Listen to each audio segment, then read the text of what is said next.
रासायनिक क्रिया समझाइए कि पारे के माध्यम से रासायनिक क्रिया करके कैसे सुवर्ण बनाया जा सकता है। मेरे हाथ के 25 लाख रुपए से ज़्यादा कीमती के शिवलिंग आज भी मंदिरों में है और बड़े बड़े जगहों पे है। 12 ज्योतिर्लिंगों में मेरे हाथ के बनाए पारे के शिवलिंग जाते थे। संत रामपाल जी महाराज से क्यों जुड़े? आप खुद एक पदवी पे थे, आप खुद शिवलिंग बनाते थे। उन्होंने दिखाया कि ये ब्रह्मा विष्णु महेश नाशवान है, इनका भी आविर्भाव और तिरोभाव होता है। पर दुनिया तो कबीर जी को कबीर दास और कबीर जो कवि हैं उनके उससे जानती है। आपने अभी मेंशन किया कि कबीर साहिब जी आपने मेंशन किया उनको। भगवत गीता भी है, गीता के भी अंदर कवीम शब्द को सर्वज्ञ करके ट्रांसलेट किया है। तो इसी प्रकार इन धर्मगुरुओं का अज्ञान होने से इनको वो बात समझ में नहीं आती। नमस्कार दर्शकों, आपका स्वागत है खास पेशकश में और हमारे साथ जुड़े हैं डॉक्टर राकेश मदन लाल भावसर। आइए इनसे बात करते हैं और इनके जीवन के बारे में जानते हैं। नमस्कार सर, आपका बहुत बहुत स्वागत है हमारे खास कार्यक्रम में। उससे शुरू करने से पहले हमारे दर्शकों को अपने बारे में बताइए थोड़ा सा। नमस्ते, मेरा नाम डॉक्टर राजेश मदन लाल भावसर है और मैं महाराष्ट्र से बिलोंग करता हूँ, धुले डिस्ट्रिक्ट से। इसके पहले मैं एक धर्मगुरु टाइप था, मेरा आश्रम था और मैं कई साल से आयुर्वेद, कर्मकांड, ज्योतिष, मीमांसा, पराविज्ञान, पारद विज्ञान, चारों वेद, 18 पुराण, ये सब मैं स्टडी कर चुका हूँ। और मैं पारे का शिवलिंग बनाया करता था, श्रीयंत्र बनाया करता था और ब्राह्मण लोग जो है मेरे चरण स्पर्श करके ये लेके जाते थे मेरे से। और जो मैं 1100 रुपये में चीज़ देता हूँ वो आगे 11,000 में बेचते थे। तो ये मेरा शुरू से ही, मैं शिव जी का भी भक्त था और मेरे हाथ के 25 लाख रुपए से ज़्यादा कीमती के शिवलिंग आज भी मंदिरों में है और बड़े बड़े जगहों पे है। 12 ज्योतिर्लिंगों में मेरे हाथ के बनाए पारे के शिवलिंग जाते थे और ये सब मैं करता था।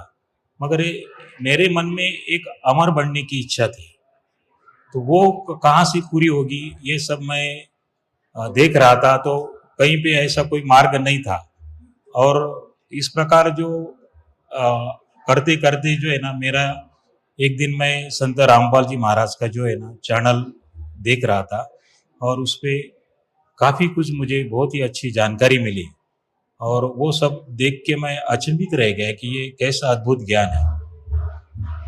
तो सर आपको क्या डिफरेंस लगा? आपने अभी संत रामपाल जी महाराज जी का जिक्र किया अपने इंट्रोडक्शन में, तो आप सबसे पहले आप कब जुड़े संत रामपाल जी महाराज से और क्यों जुड़े? आप खुद एक पदवी पे थे, आप खुद शिवलिंग बनाते थे, तो ऐसा क्या हुआ कि आप संत रामपाल जी महाराज जी से जुड़े? मुझे जो है ना बचपन से ही एक अमर बनने की इच्छा थी और तमाम प्रकार का ज्ञान मैं स्टडी कर चुका था। हिमालय में भी रहा, मैं 8 साल हिमालय में रहा और कई तरह का मैंने स्टडी किया। एक स्वर्ण विज्ञान के ऊपर मैंने किताब भी लिखी है, देह सिद्धि, स्वर्ण सिद्धि और रस सिद्धि। तो बड़े बड़े साइंटिस्ट लोगों ने भी मेरा सत्कार किया है। वर्ल्ड साइंटिस्ट डॉक्टर यशपाल, उनसे भी मिला हूँ। पूना यूनिवर्सिटी के vice chancellor director Vasantrao Gowariker से भी मिला हूँ और इसी तरह के अनेक साइंटिस्ट लोगों के साथ भी मेरी डिस्कस हुई है इस विषय पर। और मेरे पास एक ऐसा भी चमत्कृत ज्ञान आ गया था जो मैं एक सामान्य धातु को श्रेष्ठ धातु में कन्वर्ट कर सकता था। जैसे एक टिन मेटल कलाई होती है, उसमें 2 बूंद केमिकल डालने से 13 किलो चांदी एक टाइम में बनती थी। इस प्रकार का भी श्रेष्ठ ज्ञान था और मैं काफ़ी कुंभ मेले में जो है बड़े बड़े साधु संत जो है जटा वाले, वो गाड़ी भर भर के मेरे पास आते थे और वो इस प्रकार का ज्ञान सीखने की इच्छा रखते थे। कई धर्मगुरु भी आते थे और मेरे पास एक फार्मूला था कि मैं उनके सामने सब चीज़ें रख देता था और उनको दिखाया था कि आप इससे चखना चाहे तो चख सकते हैं, सूंघना चाहे तो सूंघ सकते हैं। और जैसे मैं बोलता हूँ 2 घंटे के अंदर उनको पारे की चांदी बना के मैं दिखा देता था। और इसमें पहले ये शर्त रहती थी कि कोई ये जो शिवलिंग ले, जिसकी उस समय में 5 लाख से 10 लाख रुपए तक कीमत होती थी और उनके पास अगर पैसे नहीं होते उन धर्मगुरुओं के पास, तो अपने बड़े पैसे वाले चेले के पास से वो उसका पे करते थे और वो खुद वो गुरु लोग आके बैठते थे ये देखने के लिए। तो आपके पास तो खुद ही इतनी सिद्धि थी, तो संत रामपाल जी महाराज को गुरु बनाना कुछ समझ नहीं आ रहा, थोड़ा और विस्तार से बताइए। तो ऐसा है कि मैं ये जानता है कि उनकी जो वाणी जो है मुझे एक प्रकार से चुभ गई कि तन धर सुखिया कोई न देखा, जो देखा सो दुखिया हो।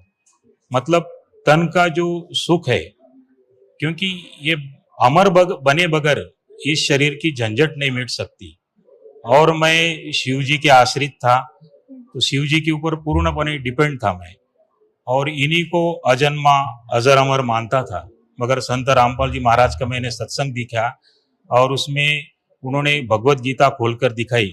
गीता अध्याय 7 12 से 15 में कहा कि रजोगुण ब्रह्मा जी, सतोगुण विष्णु जी, तमोगुण शिव जी, इनसे मिलने वाले क्षणिक लाभ के ऊपर जो मनुष्य प्राणी इन पे आश्रित है, वो मूढ़ है, वो मूर्ख है, वो मनुष्यों में नीच है और वो राक्षस तत्व का जान। इस प्रकार उन्होंने पढ़ के दिखाया। तो मुझे भी अचंभित लगा कि ये क्या, आज तक तो हम लोग गीता पढ़ते थे और ये सामने ही बता रहे। और उन्होंने पुराण भी खोल के दिखाया, शिव पुराण, उसमें भी उन्होंने दिखाया कि ये ब्रह्मा विष्णु महेश नाशवान है, इनका भी आविर्भाव और तिरोभाव होता है। भगवती पुराण खोल के दिखाया, पान नंबर 1 पे उन्होंने दिखाया कि ये तीनों देवों की जन्म और मृत्यु होती है। तो मैं थक कर रह गया। अगर एक बात ये मेरे जहन में लगती थी कि गुरु बिन वेद पढ़े जो प्राणी, समझे ना सार रहे अज्ञानी। ये बात मुझे खटकती थी कि सचमुच गुरु जो है तो यही है, क्योंकि आज तक कोई बता नहीं सका कि ब्रह्मा विष्णु महेश को कितना ज्ञान है, क्या ज्ञान है। तो संत रामपाल जी महाराज ने ये बता दिया। और कहते हैं ना कि कबीर साहिब की वाणी में ये बात लिखी है कि इस धर्म गुरुओं ने सारा आध्यात्मिक ज्ञान इतना उलझा के रखा है, जैसे 9 मन सुध उलझा देते। तो कबीर साहिब की वो वाणी मुझे याद आ गई कि 9 मन सुध उलझिया, ये सभी ऋषि रहे झकमार, और सदगुरु ऐसा सुलझा दे, उलझे न दूजी बार। तो ये सचमुच ऐसा है कि मैं आज तक तमाम धर्मगुरुओं को गारद कर देता था, और बड़े बड़े धर्मगुरु भी इस ज्ञान के आगे नतमस्तक हो जाते थे, क्योंकि सभी पैसों के लिए कर रहे, और पैसे का तो कोई बात ही नहीं थी।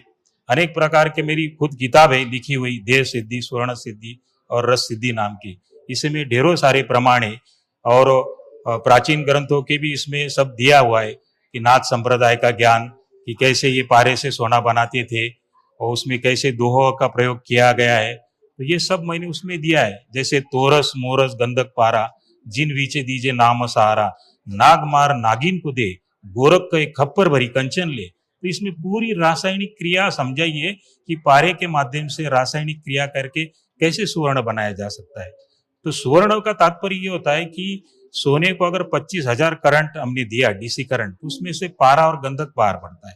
तो सोना भी जो बना हुआ है वो पारे से बना हुआ है, और कलर जो है वो सल्फर का है उसको।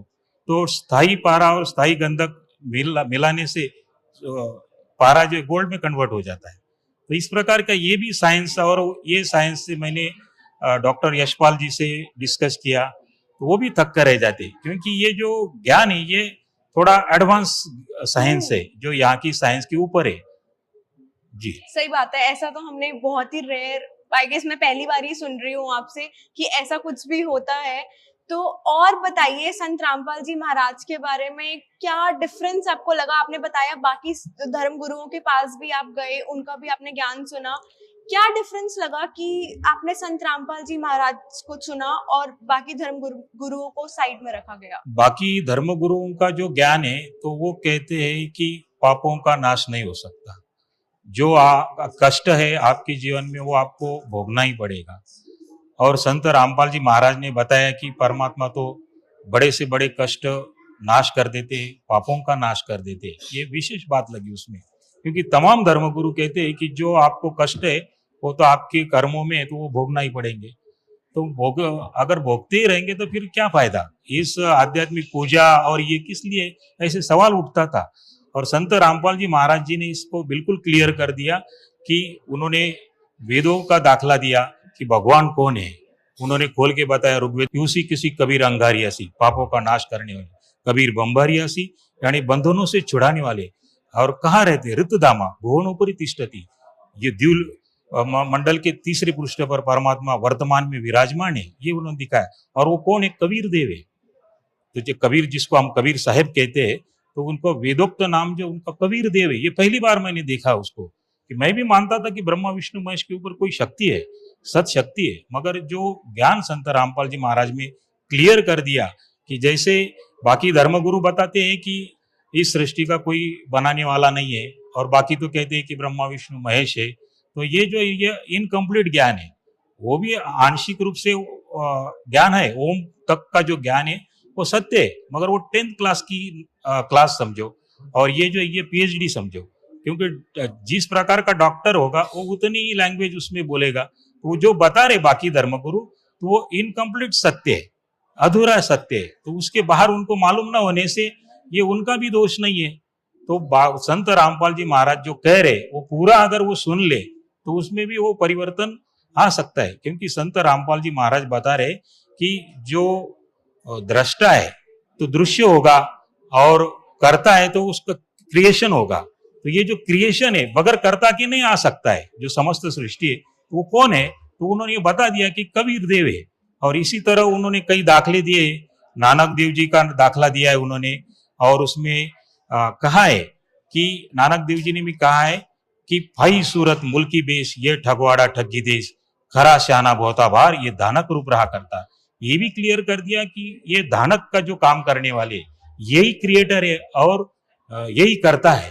तो इसी प्रकार कबीर साहब ने भी अपने जीवन में कहा है कि हम ही अल्लाह अल्लाह है कुतुब गोस और पीर, गरीब दास हम खालिक धनी, हमरा नाम कबीर। तो ये उन्होंने ये भी क्लियर कर दिया है कि कबीर साहब ने कि मैं ही परमात्मा हूँ, ये भी उन्होंने कह दिया है।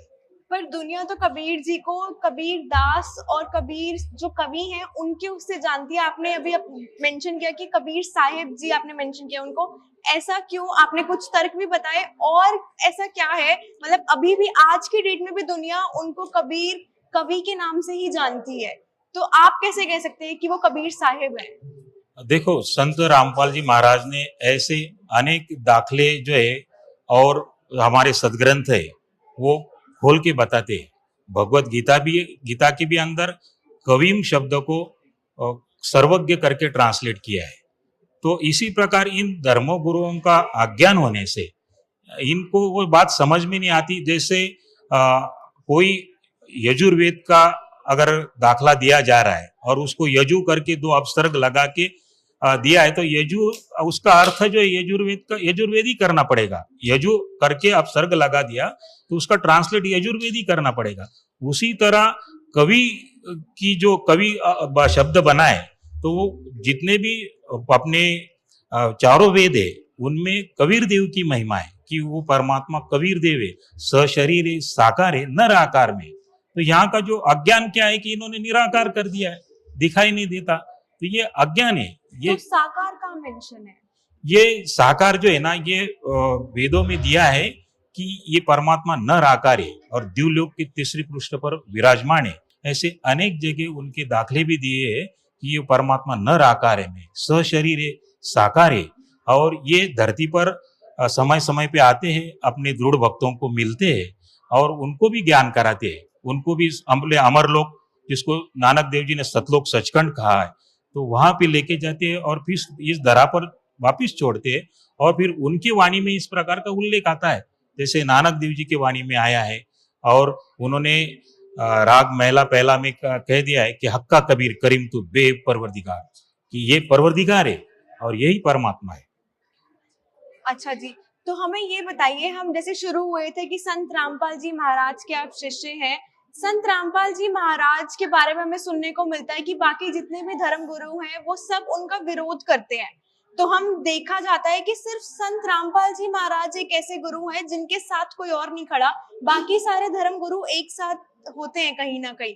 ऐसा क्या डिफरेंस है कि सिर्फ संत रामपाल जी महाराज को ही अकेले में देखा जाता है और बाकी सारे इकट्ठे दिखते हैं समाज में? ऐसा है कि बाकी तमाम धर्म गुरुओं का जो ज्ञान है तो उसमें स्वर्ग है, नरक है और 84 है, और बाकी जगह ब्रह्मलोक है, नरक है और 84 है। तो तमाम ज्ञान से, उनके जो धर्म गुरुओं के ज्ञान से स्वर्ग भी मिलेगा, नरक भी मिलेगा और 84 में भी जाना पड़ेगा, जिसमें 4 पाया का गधा कुत्ता भी बनना पड़ेगा। तो इस प्रकार का वो ज्ञान है। और संत रामपाल जी महाराज जी का ज्ञान है कि आप अमर बन सकते हैं, 84 में नहीं जाना पड़ेगा। ये विशेष ज्ञान है जिसके फलस्वरूप वो अपने हार स्वीकारने में सक्षम नहीं है वो धर्मगुरु, इसलिए वो विरोधी हो गए उनके। तो वास्तविक उनको चाहिए कि ये क्या ज्ञान है। हर एक व्यक्ति को यहाँ से जन्म मरण के चक्र से छूटने की इच्छा होती है और वो अपना अहम त्याग के अगर ये क्या ज्ञान बता रहे, अगर ये वो देखेंगे पढ़ेंगे तो सहर्ष से उसको स्वीकार हो सकता है। और स्वीकार न करने का जो बात आ रही है तो वो उनका अहम है, वो इनको त्यागना पड़ेगा, तभी जाके ये चीज उनके भी फायदे की है। और मैं चाहता हूँ कि इन सब तमाम धर्मगुरुओं को कि आप अपना अहंकार छोड़ के और ज्ञान को देखे, प्रमाण देखे, सारे प्रमाण देखे, पेज नंबर सहित उन्होंने दिखा दिया है कि वो अमर परमात्मा कबीर देव है। संत रामपाल जी महाराज शुरू से ही चर्चा का विषय रहे हैं और कहीं ना कहीं अच्छे कामों में भी उनका बहुत बड़ा सहयोग रहा है। हम न्यूज में अक्सर देखते हैं कि उन्होंने कहीं ना कहीं मदद की, जैसे बाढ़ आई, राम मंदिर के टाइम पे उन्होंने भंडारा लगाया। ऐसे और कौन से कार्य हैं जो संत रामपाल जी महाराज कर रहे हैं, उसके बारे में बताइए थोड़ा। संत रामपाल जी महाराज के यहाँ देहदान शिविर भी लगाया है और रक्तदान शिविर भी लगाया है यहाँ पे, और नेत्र चिकित्सा फ्री में की जाती है और दंत चिकित्सा भी की जाती है। और अनेक जगह पे ऐसे जो कार्यक्रम होते हैं, जैसे राम मंदिर बना उस टाइम पे भी उन्होंने बहुत बड़ा भंडारा दिया। और इसी तरह के कामों में हर समय 2 करोड़ से ज्यादा एक सामान्य खर्चा आ जाता है। और इस प्रकार संत रामपाल जी महाराज जी के आज 11-12 बहुत बड़े आश्रम है और हर जगह करोड़ 2 करोड़ रुपए का तो आसानी से इसमें व्यय होता है। तो एक सामान्य व्यक्ति नहीं कर सकता ये, तो ये बात सोचने की है कि ये इतना कहीं से पॉलिटिकल सपोर्ट ना लेते हुए भी और अकेले ये कैसे चलता है, तो इसमें परमात्मा का रजा होने से ही ये सब काम चलते हैं और इस प्रकार आपको देखना चाहिए जी। और हमें सुनने को भी मिला है कि संत रामपाल जी महाराज दहेज मुक्त शादियां भी कराते हैं, तो क्या ये बात सही है और ऐसा सही में होता है क्या? जी बिल्कुल सही सुना है आपने, क्योंकि उनको ये दहेज प्रथा जो है ना वो समाप्त करने की है। जैसे पहले स्त्री, उसका पति मर जाता था तो उसको जीवित जलाया जाता था उसके साथ, तो वो प्रथा जैसे किसी महापुरुष ने प्रयत्न करने पर वो बंद हुई, तो वैसे ही ये संत रामपाल जी महाराज ने इन्होंने ये बीड़ा उठाया है। वास्तविक ये दिखने में असंभव जैसे कार्य है बड़े बड़े, मगर संत रामपाल जी महाराज ये सहज रूप से करके बता रहे तत्व ज्ञान के आधार पर कि ये उनके पास ऐसा अस्त्र शस्त्र है जो किसी भी अस्त्र शस्त्रों को काट देता है। और ये तत्व ज्ञान बहुत ही आत्मसात करने पर बहुत ही सुलभ हो जाता है। तो यहाँ पे दहेज मुक्त शादियां की जाती है जिनसे 1 रुपया नहीं लिया जाता है। और उस व्यक्ति को भी, जैसे लड़की होती है किसी को, तो माता पिता को टेंशन होता है कि लाखों रुपए का खर्चा हो जाता है उसमें, तो वो भी खर्चा उसमें होता नहीं है। और संत रामपाल जी महाराज जी दोनों तनाव मुक्त रहेंगे तो प्रेम से रह पाएंगे और सही जीव यानी सही इसमें प्रेम से संबंध स्थापित होने पर जीवन आनंदमय हो सकता है। जी, अक्सर जैसे हम आपसे भी बात कर रहे हैं और हम बाकी भी संत रामपाल जी महाराज के अनुयायियों से बात करते हैं या उनके बारे में सुनते हैं, तो हमें पता चलता है कि उनका जो लाइफ है बिल्कुल ड्रास्टिक चेंज आया होता है उनकी लाइफ में संत रामपाल जी महाराज से जुड़ने के बाद। तो आपको लाइफ में क्या चेंज फील हुआ, इसके बारे में बताइए। मुझे तो सबसे बड़ा रास्ता ये मिल गया कि अमर जो मेरी इच्छा थी, क्योंकि ये इस पृथ्वी का नियम भी है कि ये कर्म सृष्टि कहलाती है और जैसे कर्म करेगा वैसे फल उसको प्राप्त होगा। ब्रह्मा विष्णु महेश को प्रभु मान के पूजन करेगा, अंतिम समय में इनको प्रभु मानता रहेगा तो स्वर्ग जाएंगे लोग, नरक जाएंगे और 84 भी जाएंगे। और संत रामपाल जी महाराज कह रहे कि कितने भी सुख भोगे और नरक के कहर टूट जाने पर सारे सुखों पे पानी फिर जाएगा। तो ये बात मुझे भी लग गई कि सचमुच ये बात तो है ही कि अगर वो नरक के कहर टूट गए और फिर 84 के कहर टूट गए तो सारा बेड़ा गर्क हो जाएगा। तो ऐसा जीवन चाहिए कि जिसमें नरक में ना जाना पड़े, 84 में ना जाना पड़े। तो ये ज्ञान मुझे बहुत ही अच्छा लगा कि वो अमर परमात्मा भी हमको कौन है ये भी पता चल गया।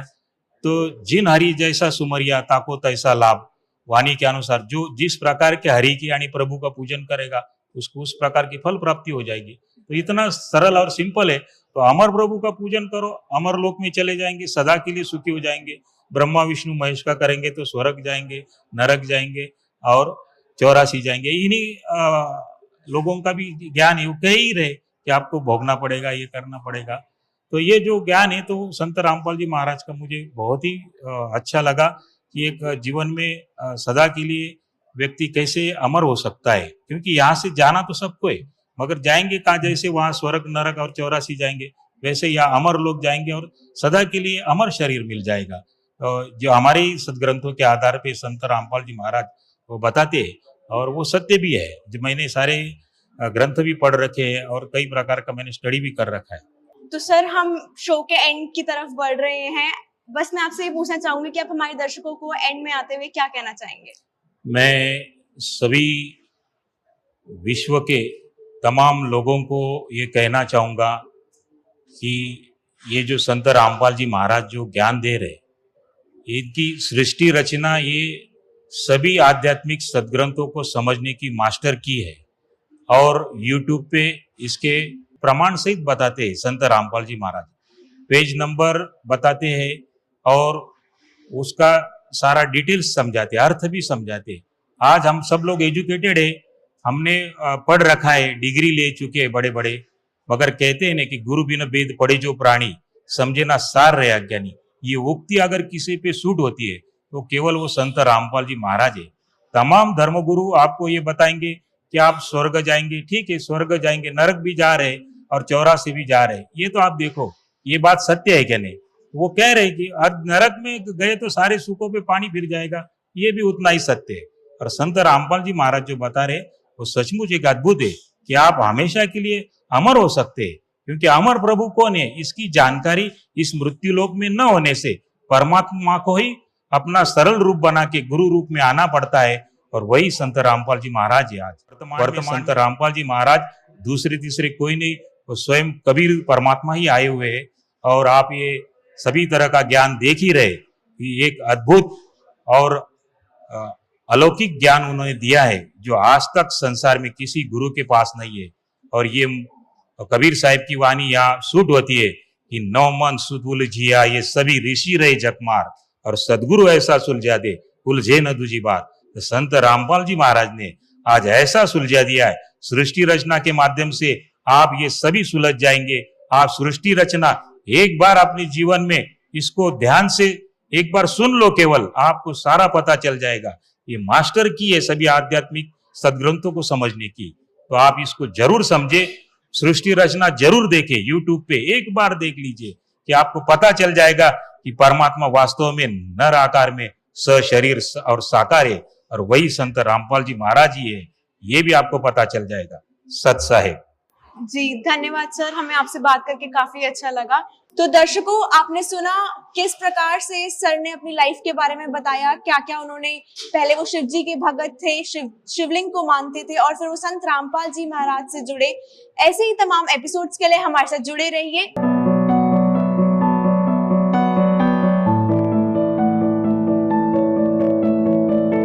आप संत रामपाल जी महाराज जी के मंगल प्रवचन संत रामपाल जी महाराज एप्लीकेशन पर भी सुन सकते हैं तथा उनके द्वारा लिखी पुस्तकें भी डाउनलोड कर सकते हैं।